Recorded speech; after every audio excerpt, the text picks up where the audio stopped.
तो दोस्तों, कहानी शुरू होती है एक सीक्रेट मिलिट्री बेस से, जहां एक अजीब सा आदमी कमरे की दीवारों पर चिमटी से कुछ बनाता जा रहा होता है। वो इतनी मेहनत करता है कि आखिर में थक कर जमीन पर गिर जाता है और वहीं उसकी मौत हो जाती है। थोड़ी देर बाद एक जनरल और एक साइंटिस्ट कमरे में आते हैं और देखते हैं कि उस आदमी ने मरने से पहले दीवार पर एक जगह की तस्वीर बनाई है जो इटली के शहर ट्रिएस्टे का एक चौक होता है। अब सीन बदलता है। उसी शहर में एक लड़का रहता है, मिशेल अपनी साइकिल से स्कूल जा रहा होता है। तभी रास्ते में वो एक दुकान पर रुकता है जहां उसे स्पाइडरमैन का कॉस्ट्यूम दिखता है। वो सोचता है कि स्कूल के बाद वो ये कॉस्ट्यूम खरीदेगा क्योंकि रात को एक मास्क पार्टी है और वो सबको इम्प्रेस करना चाहता है। स्कूल पहुंचकर मिशेल की नजर पड़ती है स्टेला पर, जो उसकी क्लास की नई लड़की है और जिस पर वो चुपके से फिदा है। लेकिन मिशेल में इतनी हिम्मत नहीं है कि वो उससे बात कर सके, इसलिए वो छुपकर अपने फोन से उसकी वीडियो बनाने लगता है। तभी टीचर उसे पकड़ लेती है और सजा के तौर पर उसका फोन छीन लेती है। थोड़ी देर बाद स्कूल में एक बड़ा मामला सामने आता है। प्रिंसिपल, मिशेल की माँ और एक पुलिस इंस्पेक्टर क्लास में आते हैं। वो बताते हैं कि एक स्टूडेंट मार्टिनो गायब हो गया है और अगर किसी को कुछ पता हो तो तुरंत बताएं। इतना सुनते ही माहौल थोड़ा टेंशन वाला हो जाता है। फिर इंस्पेक्टर मिशेल के पास आती है और उसे उसका टिफिन देती है जो वो घर पर भूल गया था। ये देखकर मिशेल इतना नर्वस हो जाता है कि उसकी नाक से खून निकलने लगता है और वो बाथरूम जाने की इजाजत मांगता है। लेकिन असली मुसीबत तो अब शुरू होती है। जैसे ही वो बाथरूम पहुंचता है, दो लड़के ब्रांडो और इवान उसे घेर लेते हैं। उनके पास एक पेंटबॉल गन होती है और वो मिशेल से पैसे मांगते हैं। मिशेल थोड़ा विरोध करता है, लेकिन आखिर में वो उससे पैसे छीन लेते हैं और फिर उसे 10 सेकंड देते हैं भागने के लिए। मिशेल जान बचाकर भागता है, लेकिन तभी पीछे से एक गोली लगती है और वो जमीन पर गिर जाता है।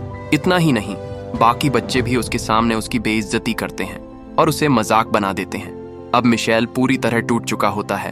वो घर लौटता है, दुखी और शर्मिंदा, और उसके पास अब स्पाइडरमैन का कॉस्ट्यूम खरीदने के लिए पैसे भी नहीं बचे होते। जैसे ही वो अपने कमरे में जाता है, वहां उसकी छोटी बहन कैंडेला मिलती है। सुपर हीरोज की बहुत बड़ी फैन होती है, लेकिन मिशेल उसे पूरी तरह इग्नोर कर देता है। वो सीधे अपने सेफ के पास जाता है और देखता है कि क्या थोड़े बहुत पैसे बचे हैं या नहीं। जो थोड़ा बहुत पैसा बचा होता है उसे लेकर वो शहर में नया कॉस्ट्यूम ढूंढने निकल जाता है। तभी उसे एक अजीब सी चाइनीज दुकान दिखती है जिसमें अलग अलग सजावटी सामान होते हैं। जैसे ही वो अंदर जाता है, उसे अपनी ही उम्र का एक लड़का मिलता है। मिशेल उससे पूछता है, कोई सस्ता सुपर हीरो कॉस्ट्यूम है क्या? तब वो लड़का उसे एक अजीब सा कॉस्ट्यूम दिखाता है जिसका नाम होता है शिन शाओ। लेकिन सच बोलें तो वो कॉस्ट्यूम किसी सुपर हीरो जैसा कम और पजामा जैसा ज्यादा लगता है। ऊपर से एक पुरानी सी केप। मिशेल के पास कोई और ऑप्शन नहीं होता तो वो वही कॉस्ट्यूम ले लेता है। वो पूछता है, इस हीरो की पावर क्या है? लेकिन वो लड़का बस मुस्कुरा कर कहता है, ये तुम्हें खुद पता करना होगा। अब सीन बदलता है। मिशेल की माँ जियोवाना काम से घर लौटती है और देखती है कि मिशेल नया कॉस्ट्यूम पहनकर खड़ा है। लेकिन मिशेल अभी भी कंफ्यूज है कि उसे पार्टी में जाना चाहिए या नहीं। तब उसकी माँ उसे समझाती है, डर से भागना नहीं चाहिए, तुम्हारे पापा भी ऐसे ही बहादुर थे। ये सुनकर मिशेल थोड़ा हिम्मत जुटाता है और पार्टी में जाने का फैसला करता है। पार्टी में वो चुपचाप रहने की कोशिश करता है ताकि ब्रांडो और इवान की नजर उस पर ना पड़े। लेकिन तभी अचानक उसकी टक्कर स्टेला से हो जाती है, जो उस वक्त बहुत खूबसूरत ड्रेस में होती है। स्टेला उसके कॉस्ट्यूम की तारीफ करती है और दोनों बातें करने लगते हैं। मिशेल के लिए ये पल किसी सपने जैसा होता है, लेकिन तभी एंट्री होती है ब्रांडो की, जो जलन में पूरा माहौल खराब करने की सोचता है। वो पूरी क्लास को हॉल में बुलाता है और सबके सामने बताता है कि उसने प्रिंसिपल के ऑफिस से मिशेल का फोन चुरा लिया है। अब वो स्टेला को वो सारे वीडियो दिखाता है जो मिशेल ने चुपके से रिकॉर्ड किए थे। ये देखकर स्टेला शॉक हो जाती है और पूछती है, क्या ये सच है? मिशेल शर्म के मारे कुछ बोल ही नहीं पाता और वहां से भागने की कोशिश करता है, लेकिन ब्रांडो और उसके दोस्त सारे रास्ते बंद कर देते हैं। अब मजबूर होकर मिशेल बाथरूम में छुप जाता है। वो गुस्से में अपने कॉस्ट्यूम को देखता है और चिल्लाता है, आखिर इसकी पावर क्या है? तभी अचानक बाहर जोरदार बिजली गिरती है और पूरे शहर की लाइट चली जाती है। कुछ सेकंड बाद जब लाइट वापस आती है, मिशेल खिड़की से कूदकर भाग जाता है और एक बार फिर सबके सामने उसकी बेइज्जती हो चुकी होती है। अगले दिन सुबह मिशेल उठता है और स्कूल जाने की तैयारी करता है, लेकिन उसे कुछ अजीब लगता है। उसका छोटा कुत्ता मारियो उसे अजीब तरीके से देख रहा होता है। मिशेल को समझ नहीं आता, लेकिन वो जल्दी में इसे इग्नोर कर देता है। जैसे ही वो बाथरूम में दांत साफ करने जाता है, और आईने में खुद को देखता है। वो डर जाता है क्योंकि उसका पूरा शरीर गायब हो चुका होता है, मतलब वो पूरी तरह इनविजिबल हो गया है। उसी वक्त उसकी माँ कमरे में आती है, लेकिन वो उसे देख ही नहीं पाती। अब मिशेल पूरी तरह कंफ्यूज हो जाता है। उसे समझ नहीं आता कि ये क्या हो रहा है। वो जल्दी से एक नोट लिखकर बेड पर रख देता है कि वो स्कूल के लिए जल्दी निकल गया है। माँ वो नोट पढ़कर काम पर चली जाती है और मिशेल कमरे में अकेला रह जाता है, ये सोचते हुए कि वापस नॉर्मल कैसे बने। अब वो अपने शरीर को छुपाने के लिए दस्ताने, कैप और काले चश्मे पहन लेता है। स्कूल पहुंचकर उसे एहसास होता है कि ऐसे रहना थोड़ा रिस्की है, तो वो एक बड़ा फैसला लेता है। वो सारे कपड़े उतार देता है और सीधे क्लास में चला जाता है, क्योंकि अब कोई उसे देख ही नहीं सकता। अब मिशेल को पूरा यकीन हो जाता है कि उसके पास इनविजिबिलिटी की पावर है और फिर शुरू होता है उसका मजा। सबसे पहले वो चुपके से इवान की पेंट बॉल गन उठा लेता है और ब्लैक बोर्ड पर फायर कर देता है। टीचर डर जाती है और बिना कुछ समझे इवान को क्लास से बाहर निकाल देती है। अब बारी आती है ब्रांडो की, जो स्कूल के टेनिस फाइनल में खेल रहा होता है। मिशेल अपनी पावर का इस्तेमाल करता है और ब्रांडो के हर शॉट को खराब कर देता है। आखिर में ब्रांडो बुरी तरह हार जाता है और सबके सामने उसकी बेइज्जती हो जाती है। लेकिन मिशेल यहीं नहीं रुकता। जब ब्रांडो चेंजिंग रूम में जाता है तो मिशेल टेनिस बॉल्स इधर उधर फेंकता है और डरावनी आवाज में बात करने लगता है। ब्रांडो को लगता है कि वहां कोई भूत है और वो डर के मारे भाग जाता है। मिशेल ये सब देखकर बहुत खुश होता है। अब वो आखिरी टेस्ट करने का सोचता है और इस बार वो लड़कियों के चेंजिंग रूम में चला जाता है। वहां वो चुपचाप बैठ जाता है ताकि कोई उसे नोटिस ना करे। लेकिन तभी स्टेला गलती से तौलिया उसी जगह फेंक देती है जहां मिशेल बैठा होता है। तौलिया इंसान की शेप लेने लगता है और स्टेला को शक हो जाता है। जैसे ही वो तौलिया उठाने जाती है, अचानक मिशेल वापस दिखाई देने लगता है। पूरी क्लास उसे देख लेती है और सब डर के मारे चीखने लगते हैं। अब हालत इतनी खराब हो जाती है कि मिशेल लगभग स्कूल से निकाल दिया जाता है। अगले दिन सभी लड़कियां उसे अजीब नजरों से देखने लगती हैं, जैसे उसने बहुत गलत काम किया हो। मिशेल बहुत अनकंफर्टेबल महसूस करता है और उसकी घबराहट के कारण उसकी इनविजिबिलिटी फिर से एक्टिव हो जाती है। अब उसे डर लगने लगता है कि कहीं उसका सीक्रेट सबको पता ना चल जाए, इसलिए वो तुरंत स्कूल से भागकर घर आ जाता है। लेकिन जैसे ही वो घर पहुंचता है, उसकी बहन कैंडेला उससे टकरा जाती है और अपने भाई का अदृश्य चेहरा देखकर डर जाती है। थोड़ी देर बाद जब कैंडेला शांत होती है, मिशेल अपनी बहन कैंडेला को सारी बात बता देता है कि कैसे वो इनविजिबल हो गया और अभी तक अपनी पावर को कंट्रोल नहीं कर पा रहा।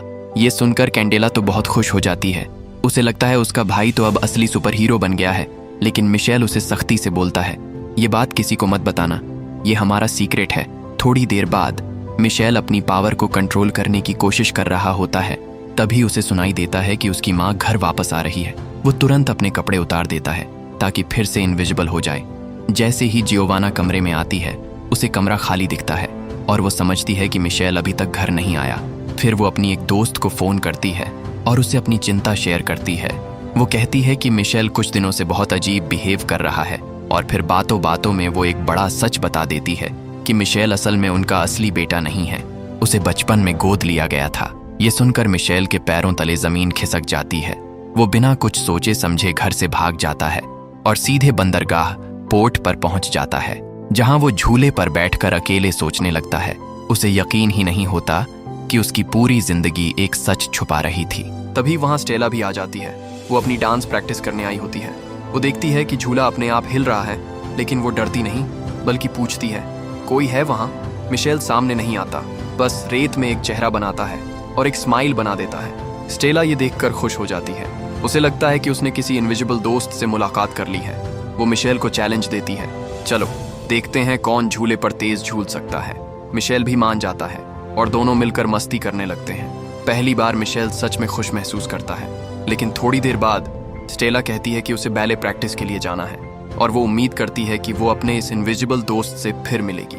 ये सुनकर मिशेल बहुत खुश हो जाता है। लेकिन तभी मिशेल की नज़र एक आदमी पर पड़ती है जो काला चश्मा पहने उसे ही देख रहा होता है। ऐसा लगता है जैसे उसे सब कुछ दिख रहा हो, यहाँ तक कि मिशेल भी।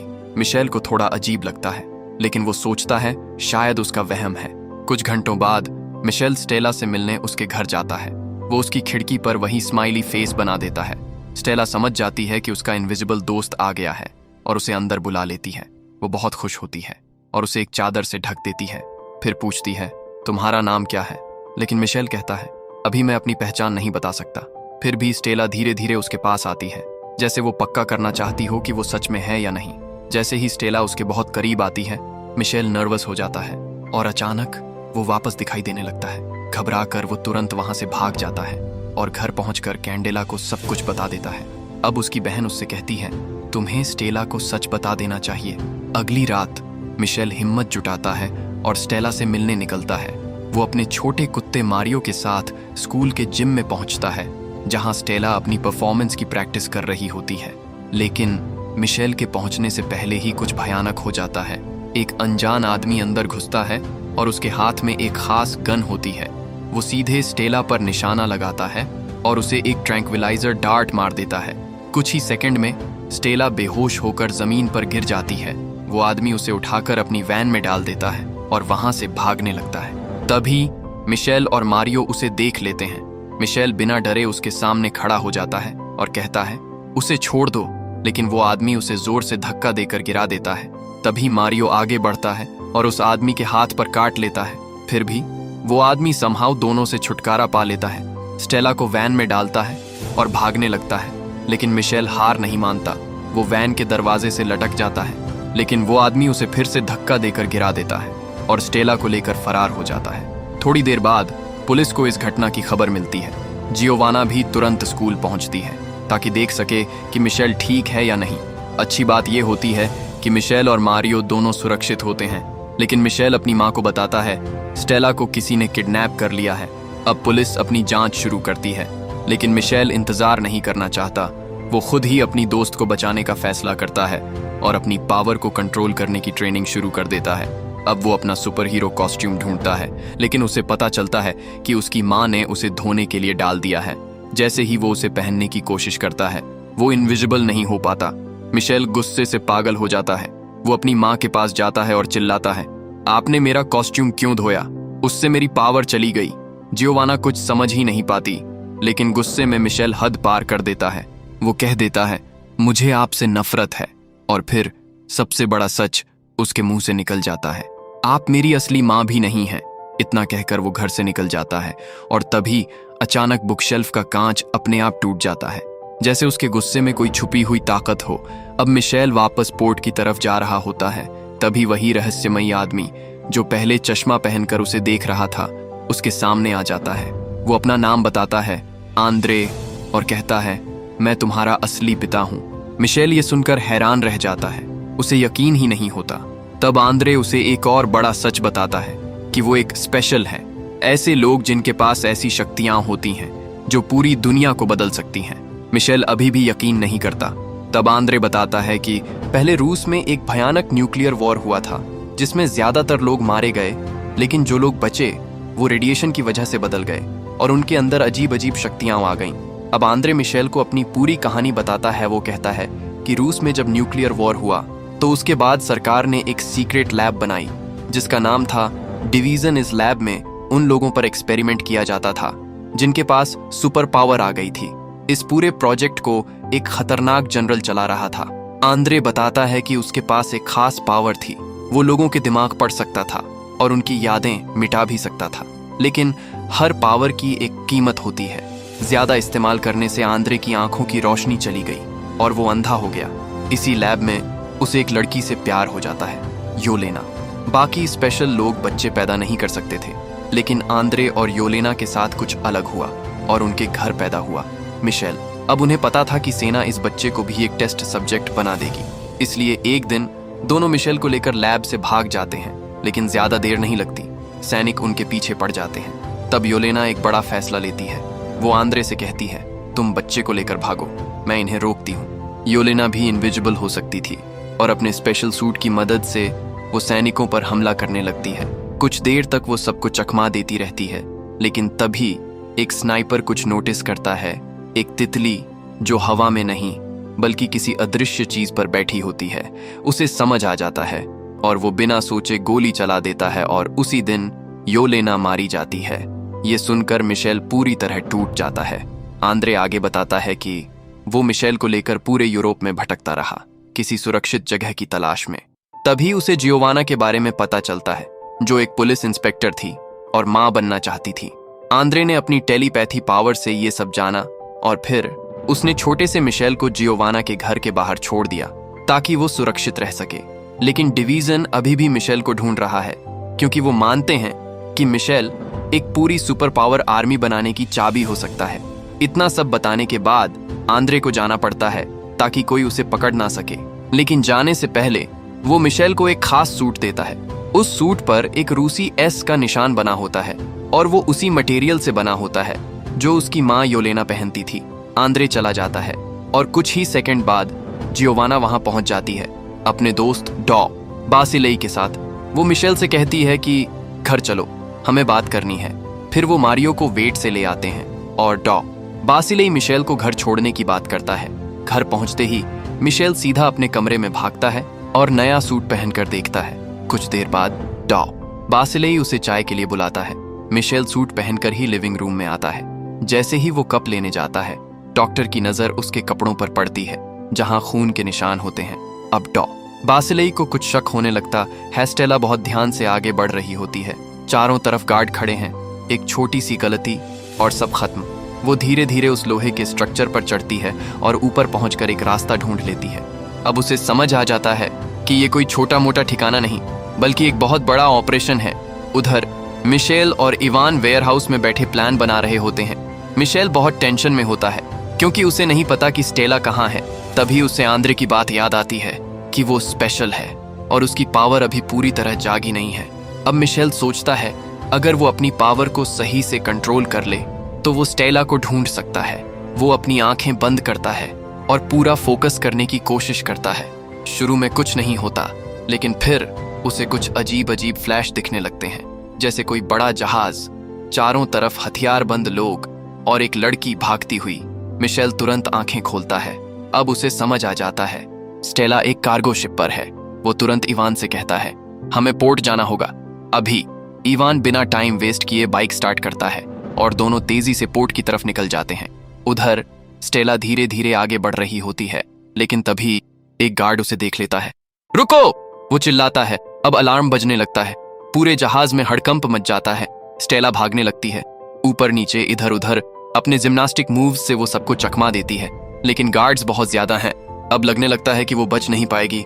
उसी वक्त दूर से एक बाइक की आवाज आती है। मिशेल और इवान पोर्ट पर पहुंच चुके होते हैं। मिशेल बिना सोचे समझे सीधे जहाज की तरफ दौड़ पड़ता है और अपनी पावर का इस्तेमाल करके फिर से इनविजिबल हो जाता है। अब आता है कहानी का सबसे जबरदस्त क्लाइमैक्स। स्टेला किसी तरह एक इमरजेंसी लाइट तक पहुंच जाती है। उसे अपने इनविजिबल दोस्त की याद आती है और वो उसी स्माइली फेस को लाइट पर बना देती है। फिर वो लाइट ऑन कर देती है ताकि मिशेल तक सिग्नल पहुंच सके। लेकिन कुछ ही सेकंड बाद गार्ड्स उसे पकड़ लेते हैं। उधर दूर खड़ा मिशेल आसमान में वो लाइट देखता है और जैसे ही वो स्माइली पहचानता है उसे समझ आ जाता है स्टेला वहीं है। वो तुरंत इवान के साथ जहाज की तरफ निकल पड़ता है। कुछ ही देर में दोनों जहाज के सामने पहुंच जाते हैं, लेकिन एंट्री पर भारी सिक्योरिटी होती है। तब इवान प्लान बनाता है। मिशेल इनविजिबल हो जाता है और इवान पेंट बॉल गन से पावर बॉक्स पर फायर करता है। पूरी सिक्योरिटी सिस्टम गड़बड़ हो जाती है और मिशेल चुपके से अंदर घुस जाता है। अंदर जाकर वो स्टेला के कमरे तक पहुंचता है। एक गार्ड को फायर एक्सटिंग्विशर से मारता है और उसकी गन ले लेता है। फिर दूसरे गार्ड को डराकर उससे सेल खुलवा लेता है और स्टेला, मार्टिनो और ब्रांडो को आजाद कर देता है। सब लोग हैरान रह जाते हैं जब उन्हें पता चलता है कि मिशेल ही वो इनविजिबल हीरो है। लेकिन मिशेल कहता है बात करने का टाइम नहीं है, चलो यहाँ से भागते हैं। तभी स्टेला कहती है एक और कैदी है, हमें उसे भी बचाना होगा। मिशेल उसके साथ जाता है, लेकिन वो लोग गलती से एक सबमरीन में पहुंच जाते हैं। अचानक लाइट्स ऑन हो जाती हैं और पूरा एरिया सैनिकों से घिर जाता है। तभी स्टेला ही मिशेल पर गन तान देती है। मिशेल हैरान रह जाता है। तभी एंट्री होती है जनरल की। वो बताता है कि उसके पास माइंड कंट्रोल की पावर है और उसी से उसने स्टेला और डॉक्टर बासिलेई को कंट्रोल किया है। फिर वो सबसे बड़ा झटका देता है। डिवीजन की असली लीडर तुम्हारी माँ योलेना है और वो अभी भी जिंदा है। जनरल डील देता है, अगर तुम हमारे साथ आ जाओ तो हम स्टेला को छोड़ देंगे। मिशेल फंस जाता है। उधर बाहर जियोवाना और आंद्रे जहाज में घुस जाते हैं मिशेल को ढूंढने के लिए, लेकिन आंद्रे को पता चल जाता है मिशेल अब जहाज में नहीं है और तभी पूरा जहाज ब्लास्ट होने वाला होता है। सब लोग किसी तरह भागते हैं और जहाज जोरदार धमाके के साथ उड़ जाता है। अब वापस सबमरीन में स्टेला को एक कैप्सूल में डालकर बाहर भेजा जा रहा होता है। जनरल सोचता है कि मिशेल अब उसके साथ जाएगा, लेकिन मिशेल गुस्से में अपनी नई पावर जगा देता है। अब वो सिर्फ इनविजिबल ही नहीं बल्कि अपने दिमाग से चीजों को कंट्रोल कर सकता है। वो पूरी सबमरीन को तोड़ना शुरू कर देता है। हर चीज हवा में उड़ने लगती है। फिर वो भागकर स्टेला के पास जाता है और दोनों मिलकर इमरजेंसी कैप्सूल से बाहर निकल जाते हैं। कुछ देर बाद दोनों सुरक्षित पोर्ट पर पहुंच जाते हैं, जहां उनके दोस्त और बाकी लोग मिल जाते हैं। अब पहली बार सब लोग मिशेल की इज्जत करने लगते हैं। मार्टिनो उसे नाम देता है इनविजिबल बॉय, लेकिन आंद्रे मिशेल को अलग ले जाकर कहता है सबकी यादें मिटानी होंगी। मिशेल नहीं चाहता, लेकिन आंद्रे समझाता है वरना डिवीजन तुम्हारे पीछे हमेशा आएगा। आखिर में मिशेल मजबूरी में मान जाता है। वो स्टेला से मिलता है और एक आखिरी बार दोनों एक दूसरे को किस करते हैं। फिर आंद्रे सबकी यादें मिटा देता है। अगले दिन एक प्रेस कॉन्फ्रेंस होती है जहां सारा क्रेडिट जियोवाना को मिलता है। मिशेल चुपचाप मुस्कुराता है क्योंकि उसकी माँ अब हीरो बन चुकी है। कुछ देर बाद स्कूल में पार्टी होती है। स्टेला भी वहां होती है, लेकिन उसे कुछ याद नहीं होता। फिर भी मिशेल हिम्मत करता है और उसके पास जाता है और कहता है चलो मैं तुम्हें घर छोड़ देता हूँ। स्टेला मुस्कुराकर हाँ कर देती है। सब कुछ फिर से नॉर्मल हो जाता है। लेकिन आखिरी सीन में डिवीजन के बेस में पता चलता है कि मिशेल की एक जुड़वां बहन भी है जो मोरक्को में मिली है, और योलेना अब उसे भी अपने पास लाने की प्लानिंग कर रही है। मतलब कहानी अभी खत्म नहीं हुई है। अगर आपको ये पूरी कहानी पसंद आई हो तो वीडियो को लाइक करें और ऐसे ही मज़ेदार स्टोरी के लिए चैनल को सब्सक्राइब ज़रूर करें।